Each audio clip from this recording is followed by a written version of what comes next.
नमस्कार। आज की कहानी का शीर्षक है 100 साल पुरानी हवेली। बात बहुत पुरानी है, आज से लगभग 45 साल पुरानी। तब मैं नया नया डाक बाबू हुआ था। एक कोई छोटा सा कस्बा था जहाँ मेरी पहली पोस्टिंग हुई थी। नौकरी मिलने की खुशी भी थी और घर छोड़ने का दुख भी। बस फिर क्या, निकल पड़ा बोरिया बिस्तर बांधकर उस कस्बे में। उस समय इतनी सुविधाएं नहीं हुआ करती थी। दिन भर के सफ़र के बाद बस रात को 12 बजे उस कस्बे में पहुंची। अनजान जगह और इतनी रात गए, उन जगह कोई ठिकाना भी नहीं मिलने वाला था। मैं बस से उतरा, उस कस्बे के भीतर संकरी गलियों में चलता गया। कोई भी दुकान और किसी भी घर का दरवाज़ा खुला नहीं था कि मैं किसी से पूछ सकूं कि रात गुजारने के लिए कोई जगह मिलेगी। फिर मन में आया कि वही बस अड्डे में ही किसी से पूछ लेना चाहिए था कि कोई रात भर के लिए सर छुपाने के लिए जगह मिलेगी। मैं ऐसे ही चलता चला जा रहा था।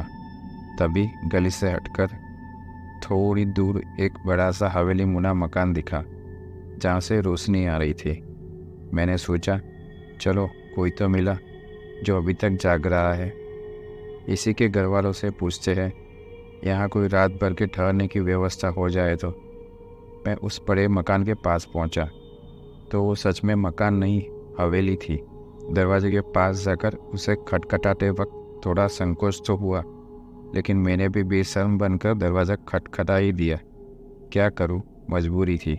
दरवाज़ा खटखटाते ही एक नवयुवती ने दरवाज़ा खोला, जो कि घूंघट में थी। मैंने उसे अपनी समस्या बताई और साथ में अपना नियुक्ति पत्र भी दिखाया। उसने मेरी बात पर भरोसा कर लिया। फिर वो बोली, अगर आपको एतराज़ ना हो तो रात भर के लिए आप यही हवेली में रुक सकते हैं। बाहर ही और एक हवेली के साथ लगा हुआ एक नौकरों वाला कमरा है। सारा ज़रूरत का सामान वहाँ है, जैसे कि बिस्तर वगैरह। बस मैं आपके लिए कमरे में पीने का साफ पानी रख देती हूँ और कुछ जलपान की व्यवस्था कर देती हूँ। मैंने कहा, इसकी कोई आवश्यकता नहीं है, आप सिर्फ पीने का पानी रख दीजिए और वो कमरा बता दीजिए कहाँ है। बस वही बहुत होगा मेरे लिए। इतना क्या कम है कि रात भर के लिए सर छुपाने की जगह मिल गई। वो बोली, ऐसे कैसे, आप हमारे मेहमान हैं, पहली बार बता रहे, बिना कुछ खाए कैसे सो जाएंगे। अभी आपके लिए कुछ लाती हूँ। और इतना कहकर वो चली गई। थोड़ी देर बाद कुछ बेसन के लड्डू और नमक पारे लेकर मेरे सामने हाजिर हुई। बोली, लीजिए आप जलपान ग्रहण करें, अभी आपके लिए पीने का पानी लेकर आती हूँ। और थोड़ी देर में वो एक छोटा सा मटका लेकर हाजिर हुई।